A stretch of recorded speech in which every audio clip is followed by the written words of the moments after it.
শাকিব খানকে সুপারস্টার মানেন না, এফডিসির সাইড অ্যাক্টর মানে রতন রতন নামে একজন আর্টিস্ট, তিনি সাইড রোলে বিশেষ করে বিভিন্ন ছবিতে অভিনয় করে থাকেন। শাকিব খানের সাথেও তিনি অনেক ছবিতে অভিনয় করেছেন, যেমন মা, তারপর আরও অনেক ছবি আছে যেগুলো তিনি বলেছেন।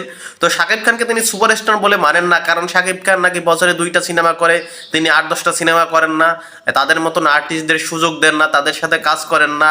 তো শাকিব খান শুধু তাকে নিয়ে চিন্তা করেন, এই জন্য তিনি তাকে সুপারস্টার বলে মানেন না। তাহলে শাকিব খান 2টা সিনেমা নিয়ে কাজ করবে না, না হলে কি 10টা সিনেমা নিয়ে কাজ করবে?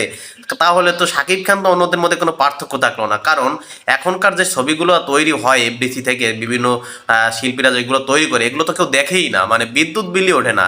যেগুলো আমরা নিউজে দেখতে পারি যে বিভিন্ন সিনেমা হলে ছবিগুলো চলে, 4-5 জন দর্শকও হয় না, আবার বিদ্যুৎ বিলও ওঠে না।